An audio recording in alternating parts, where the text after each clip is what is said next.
I know letting things have their way can feel like loss, but it may be freedom. Trying to control everything steals your peace, and letting go gives it back. Stay with me, because in a few minutes you will see something that could change everything. The next line of prayer will break your grip. It is 2 a.m. The kitchen light hums softly. Your phone screen glows with a list that feels more like a to-do list than a set of prayers. You whisper dates, deals, and deadlines into the quiet, hoping that saying them out loud will help. A glass of water grows warm in your hand. Deep inside you, there is a tightness that will not let go. Prayer has become something you have to manage. You make deals with God where you say, if you do this, then I will do that. You set deadlines and watch the clock, treating faith like a contract and waiting for God to show up. Your hope jumps with good news and crashes when there is silence. You try to take control so you do not have to trust. On the outside, you sound strong, but inside your chest there is a tremble that will not stop. Days pass and the list keeps getting longer. The ping of an email starts to set your pulse. When the news is good, you can breathe. When it is not, you feel panic. You compare your life to others and you find yourself asking, why not me? Why not now? You pray harder, you speak louder, you promise things you know you cannot keep. You use love as a way to get what you want. You try to control the result and it hurts, but you still will not let go. The silence feels personal. The delay feels like distance. At night, your jaw tightens, your shoulders ache, and joy slips away. You are tired of trying and getting nowhere. You hear people say your will be done, but the words feel like loss, not life. So you make one more deal because the fear of letting go feels worse than the load you carry. Then a small thought comes, a quiet question you did not see coming. What if God is not a deadline, but a father? What if prayer is not you trying to steer him, but you letting yourself be held? You remember Jesus in the garden saying, not my will, but yours, and for a moment, something inside you finally pauses. You set the list down and take a slow breath. Your prayer shifts from telling God what to do to asking him to have his way. You tell God that you trust him more than your plan, and that you will seek him first and let the rest come in his timing. The room looks the same, but the weight you carry eases and the tightness in your hands lets go. You do not stop asking, but you stop bargaining. You speak your need honestly, and then you rest. A verse you learned as a child comes back to you. Trust in the Lord with all your heart. You do not know the whole path, but you feel a hand on your shoulder, and that is enough for the next step. This surrender is not weakness. This is how peace comes back. Paul said, do not be anxious, present your requests, and the peace of God will guard your heart. You can feel it now. Maybe the job does not come today, but the panic loosens. Maybe the answer is different, and the fear is smaller. A friend calls at just the right time. A verse in Scripture speaks to the worry in your mind. You start to notice God in ordinary moments, and the space between prayers stops feeling empty. Tonight, before you ask anything, put a hand on your heart and quietly say, Father, I want your will, not mine. Sit in silence for a full minute and try to trust him. Let the deal go and give the relationship some space. Notice how your prayer softens and how your life begins to change. It is 3:17 in the morning. The house is quiet, but your chest feels loud. You are standing at the window, holding on to thoughts about tomorrow because you hope they will help you get through the night. One thought says this weight will break you. Another says you could let go.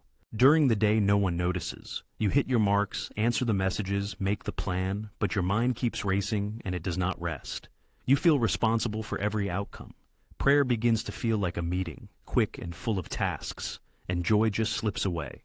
Pushing harder only fills your head with more noise. You tell yourself to be strong, to be fine, to be enough. But the part of you you try so hard to protect has become the thing you carry around, and you feel more distant from God than you used to. You try the fixes that used to work. Another coffee, another checklist, another promise to try harder. You play a message about hustle and you nod even though your stomach tightens. Nights run together and the clock keeps glowing. You ask God for results, like numbers on a screen, and when nothing moves, your chest sinks. You smile at breakfast and then you snap in traffic. In church you keep your hands down, because lifting them feels like losing control. A small memory comes up of being young and tired, and someone picking you up so you could rest without earning it. Now you refuse that kind of help. You get busy with tasks and worry about everything, and you miss the one thing your soul needs.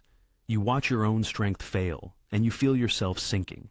The glass slips from your hand in the kitchen, and it shatters, and your breath shakes. You whisper, not loud, but real, "I cannot carry me." In the quiet after the break, a softer thought arrives. Maybe strength is not the point. You remember his voice saying, "Come to me when you are weary, and I will give you rest." This is not a rule. This is a person offering comfort, an open arm. Prayer changes. It stops being a command and becomes an honest request for God to work in me. I loosen my grip. I tell him where it hurts. I set the outcomes down one by one and remind my heart to give my burdens to him because he cares. Nothing dramatic happens, but the tension in the air eases. I still have work to do, but the weight feels different. I am no longer trying to carry the whole day by myself. I choose to let myself be helped for a while. His way is kind, his pace is steady, and my steps feel softer. This is not magic. It is about practicing trust. The first night, you sleep an extra hour. Within a week, you laugh without checking the clock. You apologize faster. You listen more. Reading the Bible stops feeling like a task and becomes something you reach for without thinking. The words, "The Lord is my shepherd," begin to sound less like poetry and more like a clear path. People notice you're calm before you do. The burden did not disappear. It shifted to larger hands. Tonight, try a simple turn. Sit, breathe, and say, "Jesus, I am tired of carrying everything on my own." Tell him you are giving him your plans, your fears, and your need to be strong. Let him take over. Then rest as if it is true. The day you let go, the change starts. The email says, "Not this time." You stand in the parking lot with the keys cold in your hand and the rain tapping the hood, and the disappointment settles in.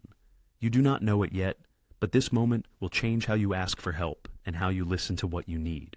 You did everything you were supposed to do. You set schedules, built savings, and marked quiet times off like items on a checklist. You prayed on certain days and made plans, believing that faith would bring results. But the doors do not open. God seems silent. Doubt fills the space, and you start to wonder if God is absent or does not care. You grip the plan tighter, because when things worked out before, you read that as proof that God was with you. Days go by, and that small crack keeps spreading. You redraw timelines, make new lists, and promise new bargains. You tell yourself, if you push a little more, if you pray a little louder, maybe the wall will move. Sleep gets thin, your jaw stays tight, and coffee cools next to a phone that never lights up with the yes you want. In the quiet, Psalm 13 comes to mind. "How long, Lord? How long will you hide your face from me?" You scroll past other people winning and call it inspiration, but inside it stings. You try to treat the silence like a task, coach your heart to be strong, but it only grows brittle because deep down, faith feels tied to outcomes. And when outcomes fail, you wonder if love failed too. Then a smaller thought comes in, quieter and almost shy. What if the plan is not the same as the promise? What if the silence is not absence but an invitation to trust? What if this crack is actually a window? You sit with empty hands and let the lists fall to the floor. Prayer stops being a list of demands and becomes the quiet line Jesus prayed in the night, asking God to have his way. You breathe slower. Proverbs says the heart makes its plans, but the Lord directs the steps, so you start to let him lead. You stop trying to control everything. You ask for presence, not proof. Wisdom for today, not control of tomorrow. The light crossing the wall feels calm and ordinary. You send one honest message. You take a small step you can actually see. You keep the outcome open, and for the first time in a while, your chest feels lighter. Peace does not arrive all at once. It settles in quietly and becomes part of your day. A closed door that once hurt starts to feel like protection. A new path opens after an unexpected meeting. A line from Scripture comes to you in a quiet moment, and it is simple and clear that in quietness and trust you will find strength. You notice you are kinder without trying. People feel the change before you even name it. God was not gone, he was patient, and he guided you away from chasing results and toward a real relationship. Tonight, write the plan in pencil. Open your hands and say, "God, please have your way."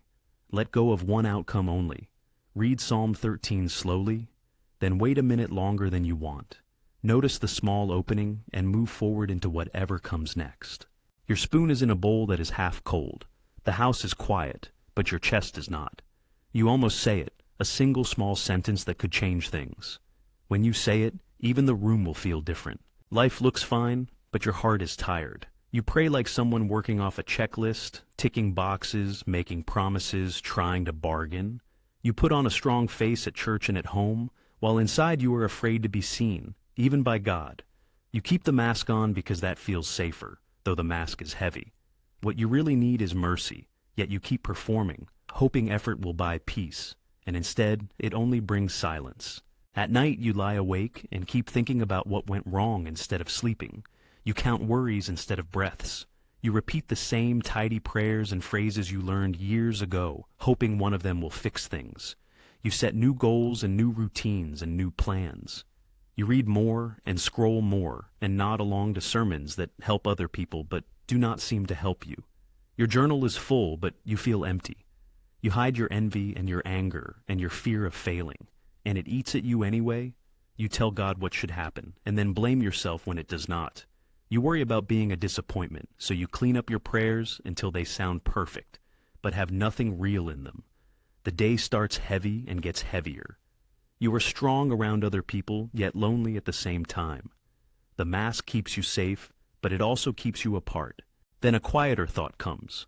What if the door is not something I earn, but something opened by truth? I say a simple prayer. God, I cannot do this alone. Have mercy on me. Please. You stop performing. You breathe slowly. You tell God what is real. I am tired of trying to control everything. I am afraid of what people think. I want to be held, not just useful. I have sinned by worrying and by being proud. Forgive me. You open your hands simply and honestly. You remember that God welcomes the person who comes back. You remember that He gives grace to the humble. In the quiet, nothing dramatic happens, but something gentle shifts. Your shoulders drop. The silence no longer feels empty. It feels kind. Peace does not rush in, but it begins. A small, steady movement inside. This is not weakness. This is the right way to come to God. God will not reject a heart that is broken and honest. Jesus still says, "Come to me, all who are weary, and I will give you rest." Many people before you came with tears and honest words, and God met them not with shame, but with welcome and care. When you confess, you do not make God kinder. You make room to receive His kindness. When you stop pretending, you are not ruined. You are finally held. Tonight, go somewhere quiet and put your phone away and turn off the TV so you have a minute to yourself. Start by saying one honest sentence about how you feel. Tell yourself where you have been hiding and ask for some kindness or help. Let honesty make it easier to move forward. The next step is simple. Will you take it? The night I finally let go, the city was quiet. Rain tapped the windshield. My hands were tight on the wheel. Then I opened them and whispered, "Please have your way." I did not know it at the time, but that small yes changed everything. Maybe this sounds familiar. You turn prayers into plans and set deadlines for them. You lead with lists and chase results. Your chest feels tight and sleep is thin. You keep checking your inbox, looking for something to change. You try to tell God what to do and to control the outcome. You are afraid that if you let go, things will fall apart and people will notice. So you hold on close, but your heart feels far away.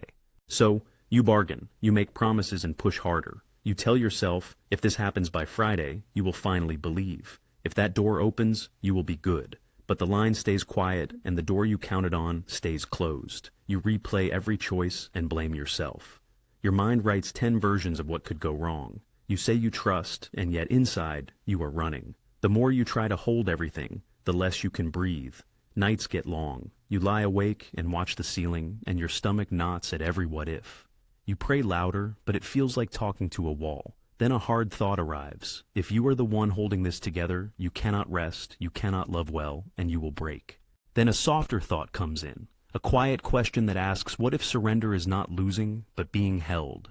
You remember a simple prayer from the garden that said, "Not my will, but yours." You breathe and open your hands. Surrender is not magic. It is a choice in a real moment. You stop telling God to do this and start saying, "God, please have your way in me." You put the outcome down and step back, trusting His heart more than your plan. You say honest things.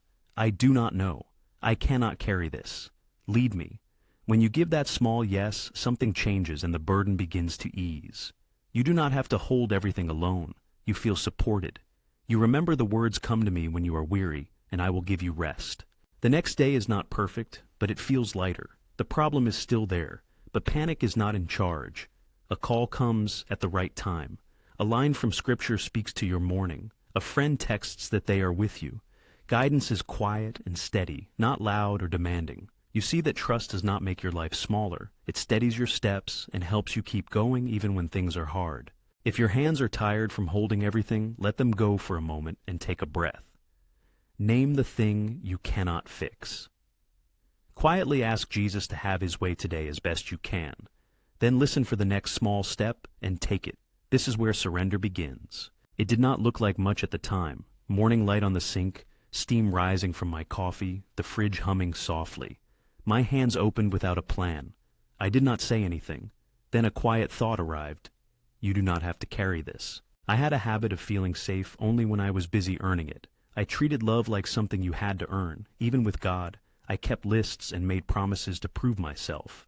If I did more, I thought maybe I deserved peace. If I slowed down, shame moved in. Rest felt like a trap.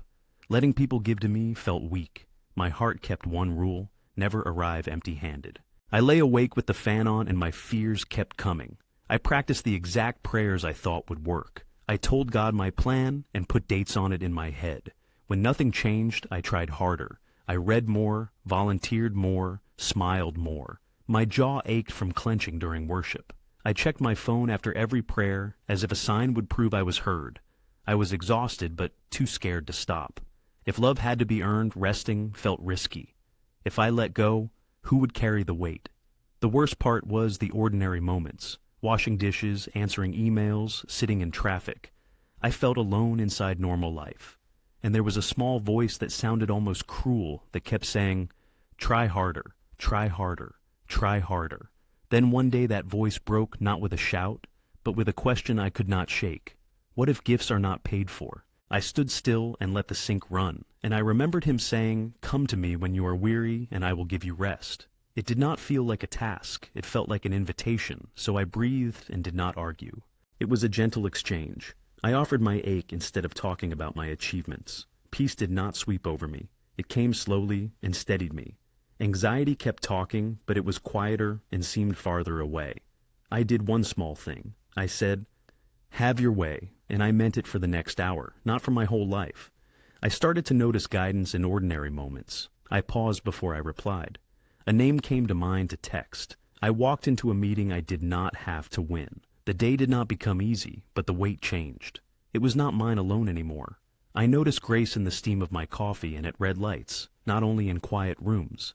I began to accept a love I had not earned. I tested this in real storms, a hard call from the doctor, a deadline that slipped, tears in the car.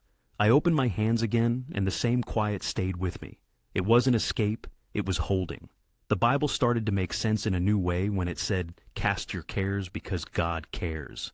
Look at the birds, they are fed. Manna was enough for one day. I saw it work in me and in friends who tried it. Receiving didn't make us lazy, it made us honest, steady, and kind. Try this now. Put your hands where you are, palms up or down, whichever feels right. Say, "Jesus, I want you to have your way." Say, "I receive your love." Then sit quietly and notice what comes next. Maybe a small step, maybe a pause, maybe a word to say or a door to close. Let him carry the weight. You are holding your phone, your thumb hovering over a message that says, "I was wrong." Your heart beats faster. Streetlights are reflected on the screen. You take a breath and feel a quiet nudge inside. It is not a grand moment. It is just a door about to open if you say yes. After you surrender, the real fight begins. Not on a stage, but in quiet rooms and small choices. Comfort pulls you back. You wait for a big sign, a perfect plan, a safer time. You pray, but you do not move. The new peace starts to fade, and you wonder why. You said, "Let this happen," but old habits whisper maybe later. This is where the heart learns a new kind of obedience, by listening each day and taking simple actions. Each day follows the same pattern. Your coffee cools while your mind races and you skip the quiet time you promised yourself. A friend reaches out and you say, "I will pray," but by lunchtime you have forgotten. The next episode starts on its own. The apology never comes. A coworker speaks sharply and you swallow what you wanted to say because it feels easier to smile and move on. Your phone fills the quiet you could have used to pray. You tell yourself that when things calm down, you will obey. But they never calm down. At night, the weight comes back. It is not shame, just a steady ache you cannot shake. You remember the line from John 10 about my sheep hearing my voice, and you wonder if you heard him today. You know the right words. You have not moved. The chance is still there. Then a simple thought comes. I realize Jesus rarely laid out a full plan. He said, follow me. Take one step and then the next. Start today. Do not wait for someday. Maybe the next yes is the whole path. You breathe and choose what God wants rather than your own way, and then you act. You send the message, I am sorry. You close the tab that steals your peace. You set 5 quiet minutes with Scripture, not to get through a plan, but to meet a person. You ask what pleases God, and you choose what is true even when it costs comfort. You return the cart, forgive the slight, speak kindly, and do the small things no one sees. You remember Micah 6:8 about acting justly, loving mercy, and walking humbly. You hold John 14 where Jesus says, if you love me, keep my commands. Obedience becomes a way forward, not a punishment. Trust shows up in the choices you make, and the next step is enough. The change comes quietly, not dramatic, just steady and gentle, and it eases you. You send the message, and whether they reply or not, your chest loosens. When you choose to be honest, you sleep better. Sometimes you miss the mark, and that stings, but mercy meets you in the morning, like the Book of Lamentations says. You notice the gentle call Jesus describes in Matthew 11, a yoke that fits, and a burden that does not crush you. This is surrender you can live with. Ask now in a quiet voice, Lord, what my next yes should be. Pause and listen, move before fear starts speaking again. Send the apology, close the tab, knock on the door, take a small step, and let a calm, steady peace settle in. Begin today. Steam rises from a mug, the house is quiet, a phone buzzes and your heart does not race after it. You breathe and it feels lighter. Later, the wind will pick up. For now, you notice a calm that you did not create. Week after week, more comes at you. Emails pile up. Bills line the counter. Someone you love needs more attention. And your prayer feels rushed and thin. Freedom starts to feel fragile. How do you hold on when the world is moving so fast? The test is not one big choice, but the many small choices you make in the middle of the noise. You start to hold on again. You make more rules and stack plans. Prayer becomes a checklist. Sleep feels thin and your words get sharp. Your eyes feel dull. You scroll your phone to hide the ache. Work gets done, but your chest stays heavy. You tell yourself you will pray longer tomorrow, but tomorrow brings the same storm. When a friend asks if you are okay, you say you are fine, even though your heart knows you are not. At night, doubt comes back, and you wonder if the freedom was only a feeling, and if you lost it. You worry God will step back if you fail. You try to earn calm, and the more you push, the less peace you feel. What once felt like peace fades when you try to hold on. At a red light, you sit with your hands on the wheel and take a breath. A quiet thought rises, not loud but clear, and it feels like an invitation. It says, come to me, I will give you rest, and my yoke is easy. Maybe freedom is not a place you hold, but a person you choose to follow. You try a smaller way. You choose to let go a little at a time. Before a meeting, you open your hands and quietly say, have your way, Jesus. You pause before replying and ask what is loving here. You forgive quickly. You keep a gentle rhythm with one quiet walk, one honest prayer, and one real rest. You let go of one outcome each day. You remember that where the Spirit of the Lord is, there is freedom. You stop chasing results and stay close to God. You let God be God, even when answers come slowly. The weight shifts. It is not gone, but it feels different. You feel held while you work. Small signs start to show up. Laughter comes back at the table. Your voice softens in an argument. You can say I was wrong, and the peace stays. Sleep becomes deeper. A door opens that you did not push. People notice you seem lighter. You begin to see the things you could not make on your own, like love, joy, peace, and patience. Freedom is not a trophy to guard. It is a gift you receive again and again as you walk with Him. Say yes to 3 small things today. Take a slow breath and tell yourself you are going to let things be for a moment. Name one thing you are carrying and put it down. Do one kind thing you do not have to do. Open your hands. Start now. You will feel more free when you keep practicing letting go. You are in a crowded hallway. Your phone is buzzing with bad news, and your breath is stuck high in your chest. For a moment, fear rushes through, and you freeze. Then you quietly whisper, "Have your way." The noise around you and the churn inside you eases, and a calm settles in. You sit there and wonder how that happened. After that big moment of surrender, life keeps moving. The inbox fills and the bills sit there waiting. Old habits come back quickly. Surrender becomes something you pull out only in a crisis. Trust turns into an occasional thing instead of part of every day. Your heart knows God is near, but your hands reach for the wheel again. Peace slips away. You say you believe, but your calendar still runs your life. My morning starts with scrolling through my phone instead of praying, and my mind is already split into 10 directions before my feet even hit the floor. I tell myself to let go. Then I grip harder when a meeting gets tense, when a text goes unread, when the plan suddenly changes. I ask God to bless what I have already decided, and I measure faith by quick results and call that wisdom.